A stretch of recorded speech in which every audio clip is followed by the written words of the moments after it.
Hey y'all, so I realized that I missed last week's video. We have been traveling a lot. We have been gone. I didn't want to just put something out and rush it. So for this week's first video, I am going to share with you some of the bee stuff that I have going on in the back. I need to do an inspection on the top deep, so I thought I would share this video with you all. I realized that there's a lot of people that subscribe that aren't really interested in the bees, but that's okay. If you are, great, the video's here for you. If you aren't, that's also okay. But I'll share some information on the bees. I initially started with a bottom deep. They have since filled that up totally. It's packed with honey, pollen, eggs, larvae, capped brood, the whole 9 yards. So I added a second deep on top. And that second deep is just to allow this hive more room. They are expanding rapidly and they needed a little bit more room so they didn't go to swarm. The first brood box, the first deep box that I put the bees in when I first got them, I went foundationless on the frames. Let me first explain that. So foundationless is just letting the bees do their thing. They build their own comb. They make the cells slightly different sizes. They make their cells exactly how they wanted them. I chose to go foundationless because I wanted the bees to do all the work how they would naturally do it. There are pros and cons to that. You can also use plastic foundations that are coated in beeswax, although it's a very uniform option. But there are, again, pros and cons to that as well. And then you can use all wax foundations. The wax and the plastic foundations are way more beneficial if you're going to harvest your honey in a traditional way. However, I am not. I have a flow hive, and so I don't need to spin anything down, etc. And so I'm not really, I don't need those kind of foundations, and I just wanted to go all natural. So since I'm going all natural, the bees are building their own comb exactly how they want. I waxed the starter strips that are on the frames, and in the bottom deep, they built their comb straight as an arrow. And so I was super excited, especially as a beginning beekeeper. And I thought when I put the second deep on, I waxed the starter strips just as I did the first deep. And I skipped an inspection because we were out of town, and I thought it will be okay because they built straight as an arrow in the first deep. So that turned out to be false. Last week I spent quite a long time in the hive fixing cross comb. So cross comb is where they go off course and they don't build their comb straight from the top of the frame down to the bottom of the frame, and they go across the frames. And so when they do that, you can't pull the frames out to inspect them. So that ended up being a total mess. And they say bees will be bees and bees will do what they want if they're left up to their own devices. And they proved me wrong on that. And so what I'll be doing today is just going into that top deep to make sure that they have not built any more cross comb. I took apart the cross comb and I attached the comb back to the frames with rubber bands, which is somewhat of a hassle. It's very messy, but I got it back together, and then that way I didn't have to just completely remove all of that comb. It had nectar in it, and it didn't have any eggs or any brood in it yet, but they had been filling it up with nectar. So I didn't want them to have to start all over with the wax building, because it takes them a lot of energy to build wax, to build their wax comb. And so what you'll do is you typically get rubber bands and you can rubber band those combs into the frame. And typically once they have those combs that you have manipulated back attached to the frame, they'll chew through the rubber band and discard the rubber band out of the front of the hive. So I'm hoping when I get in there that they have reattached that comb and started to build on that comb straight again. So we'll see. I'm not sure, but it's easier to correct it weekly than it is to wait 2 weeks and correct it, because last time it was just a mess. But yeah, I wanted to go through that in here because it's 100 degrees outside. You should inspect your hives kind of in the middle of the day, maybe when you have a little bit of shade and a little bit of cover, but most of the forages are out this time of day. So it's your perfect time to do an inspection when it is sunny and kind of middle of the day and the other bees are busy. So it's just, I didn't want to talk to you being outside in my bee suit and having this conversation out there, because I will already be sweating my booty off once I put my bee suit on. And I will show you what I mean between top deep and bottom deep, deep and frames and foundationless and things like that. So once I get in there, hopefully they're not too angry. Yeah, they've been super docile so far, but the bigger your colony gets, the more guard bees they have, the more bees they have in general, and they can just be a little bit more defensive when you're in their hive. And so I always wear a bee suit. I know there are beekeepers out there that don't, but I am a beginner beekeeper, and I think of a bee suit kind of as a seatbelt. I wouldn't drive my car without a seatbelt, and I'm counting on wild animals that communicate by pheromones not to attack me, basically. So when one bee stings you, they release an alarm pheromone and it triggers the other bees to do something. Although I use a smoker, I use all of the things, it is still just a safety net, because I don't want to be stung once, much less up to 20 times or maybe even more than that. So I do wear a bee suit even though it's hot. I wear some minimal gloves depending on how they are when I get in the hive. But yeah, why don't we just go outside and I'll get all geared up. I'll show you what I have in my caddy and we'll go from there. Let's do it. Okay, so I will show you what I have in my caddy. It's important to me to have everything that you possibly could need in here when you need it. You don't want to go running around getting things. So I have a hive tool here, have a bee brush there, some rubber bands in case I need to fix cross comb, the queen clip in case I run across her. I can take her out, put her in this clip and set her aside so that she doesn't accidentally get rolled. I have some smoker pellets. I have some cardboard because cardboard smokes pretty well. I have some hive beetle traps down here. I have some nitrile gloves. They don't like to sting through those, and it's a little bit easier to pick up your frames and things like that in gloves like this versus thicker leather gloves. I have some really cheap vegetable oil here. That is for, I just switched this out yesterday. So that is the pest tray. So you will fill this pest tray, those little grooves up, you fill them up with oil, and the hive beetles and the larvae from the hive beetles or wax moth, the bees will take care of them. They'll drop them through the grate in the bottom of the hive and they will drown in that oil. Have my lighter here and my smoker. So I am going to go back there and I will get my camera set up and I'll just kind of show you the process of how I go through and do a quick inspection. Like I said earlier, this is going to be a super quick inspection. It's just going to be the top deep, which I'm hoping that the top deep has more progress on it than it did last week, but I'm certain that having to fix the cross comb probably slowed them down, but I'll show you the process anyway.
The smoke is just to help calm the bees down.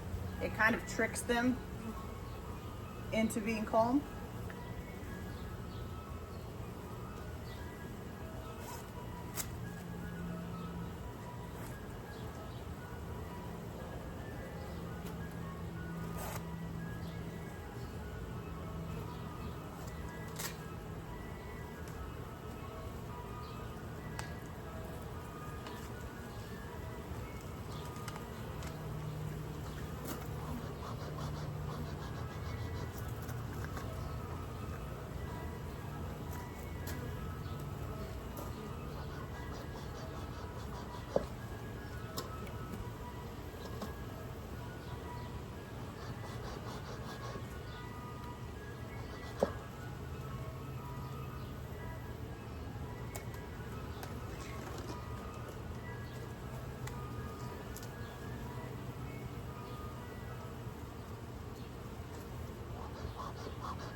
And yes, if you're wondering, that is the ice cream truck in the background.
Checking the lid to make sure the queen's not on there.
So I just want to start with one end or the other.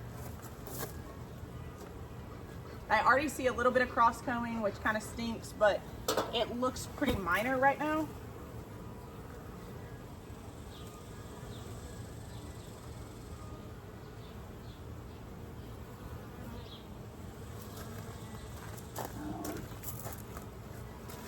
So they're building straight on this one, so I'm happy about that. So they You can see from that direction that you can't really see the comb. That means they're building straight up and down.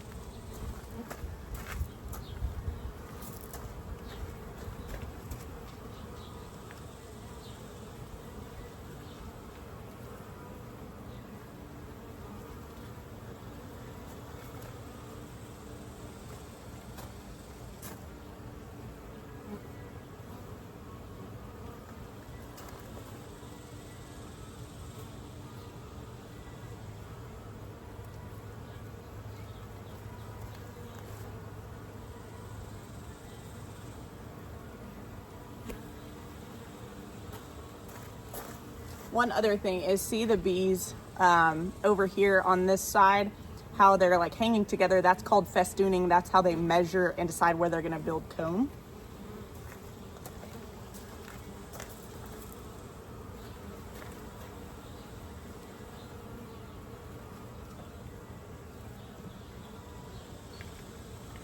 These frames can also get really heavy when they're filled with honey and pollen and brood.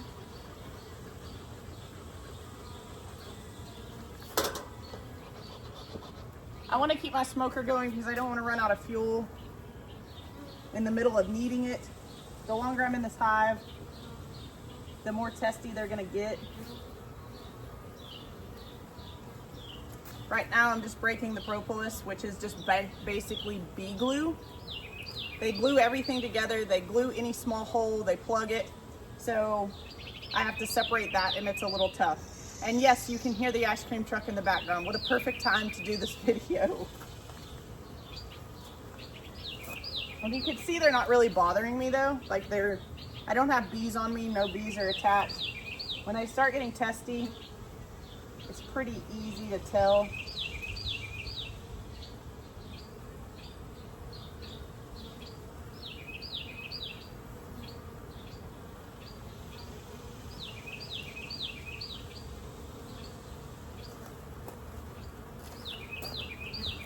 They're working on this frame and it looks pretty good.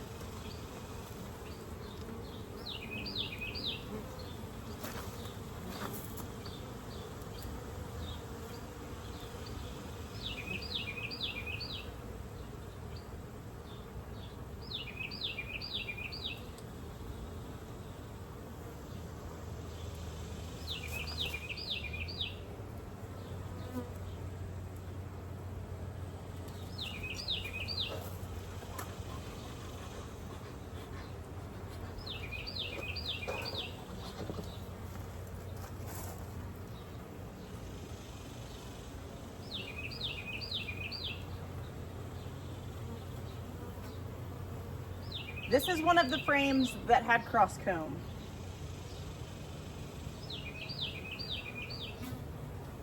And it is stuck on there pretty good.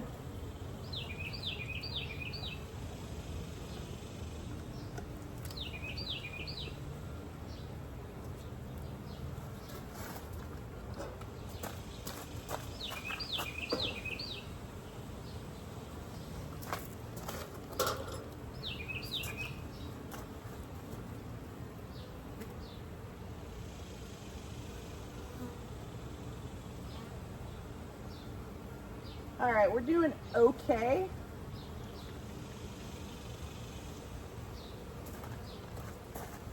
Here's a good example of some cross comb. See it right there at the bottom, how the bees are all on it. That was attached to another piece of comb, so I have to fix that.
So I hate doing this, and what I'm doing is taking this and pressing it in so that it is within the boundaries of this frame. Because if I don't do this now, it's just gonna get worse.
So this makes a mess, but it is necessary, and the bees will clean it up, and they'll collect all this nectar that's dripping off of it and reuse it, restore it.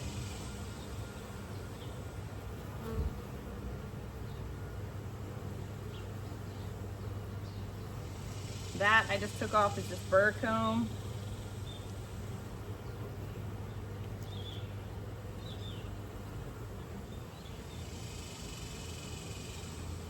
I try not to squish any bees.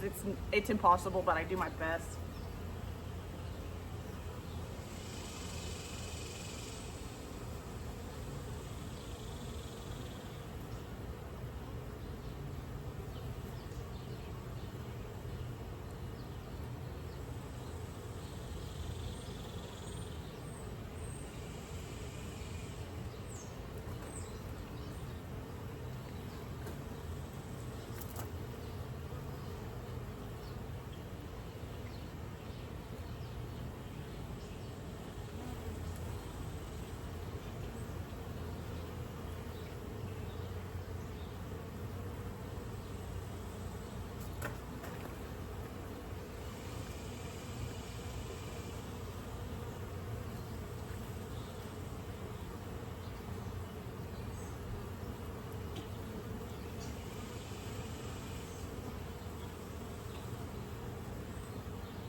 All right.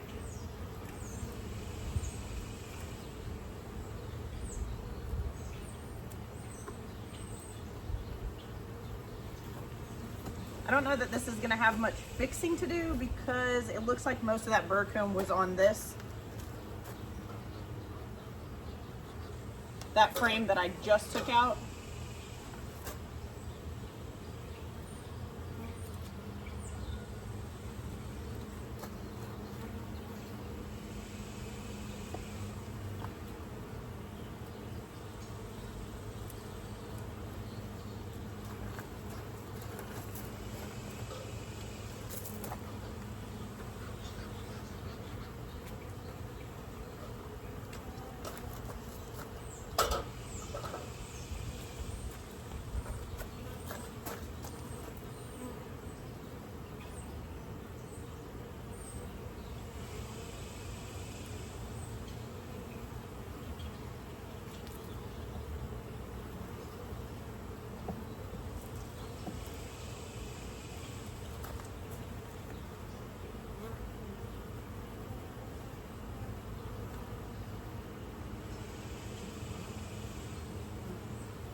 They really just don't want to build this frame straight.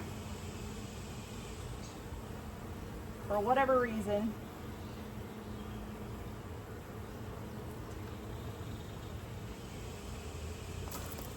Very wonky. You can see the big piece sticking out there.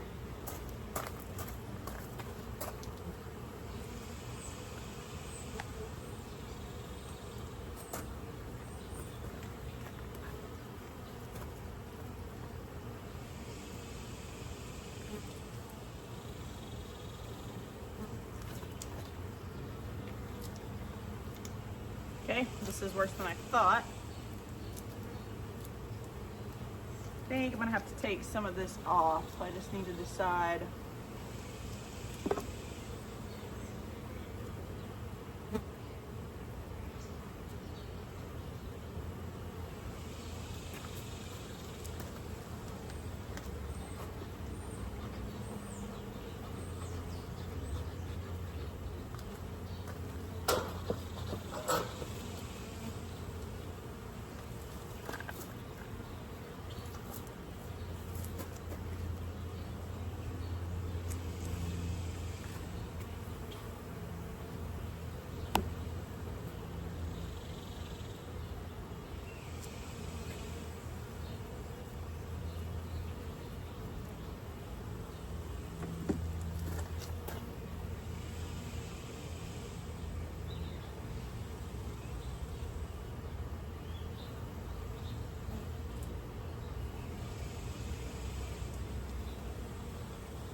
I hate to do this, and this is really hard to do, but they're building folded comb and you can't allow them to do that.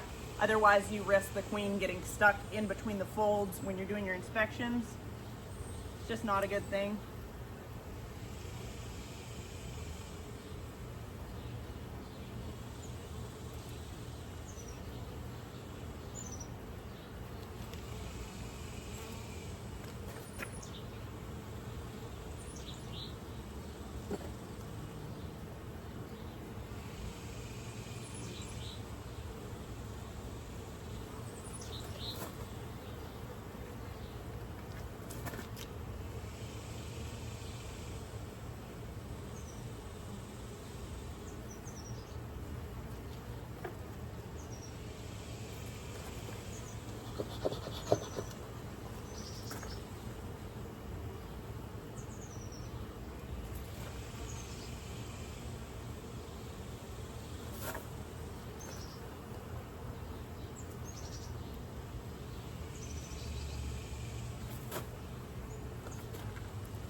I let my smoker die. Kind of a rookie move, but then again, I am a rookie.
This was also a cross comb last week. Cross our fingers here.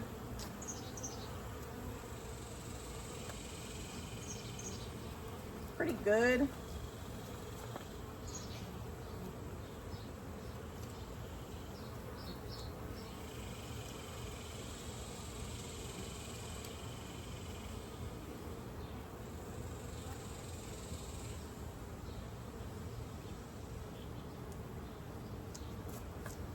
Gonna put another rubber band on this one just for, because it's not cross combing, but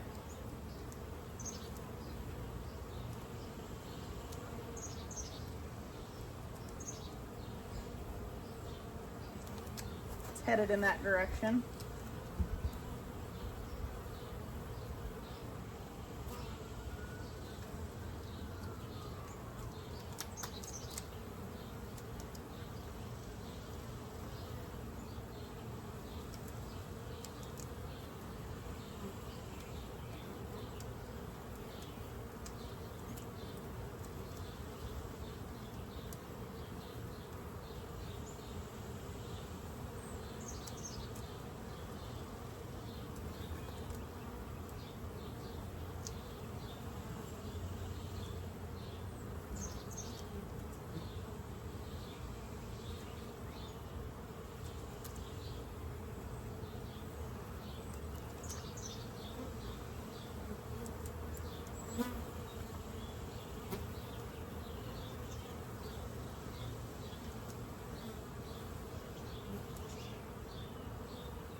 I got stung in the hand because I ripped a hole in my glove and I put my hand right on a bee. So in my experience, getting stung in the hand hurts the worst, and I don't want to do that again. So, new glove time.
So just sticking those other pieces of comb back on because they can use those. I see zero activity in these, so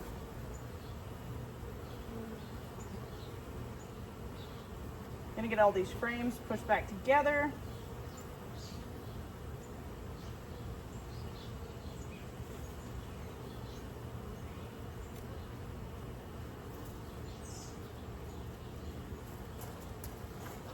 Try not to squish anybody in the process.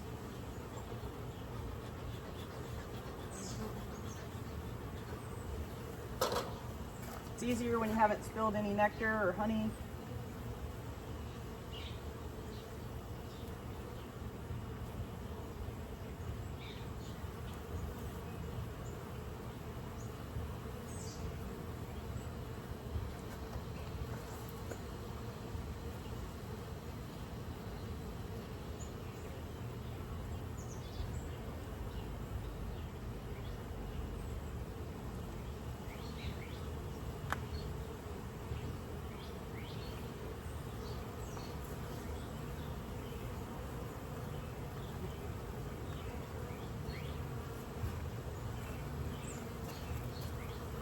I have honey and nectar all over my gloves, so they want to stick to my gloves, which also makes this more difficult because I don't want to kill anybody.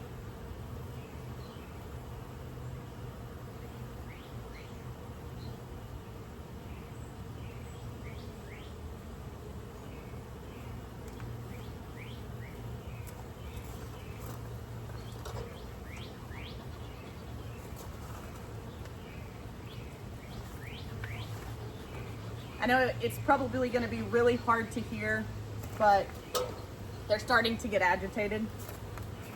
And they're like, get the heck out of here.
All right, and we're done. I'm going to use the smoker to get the bees down so I don't squish a whole bunch of bees.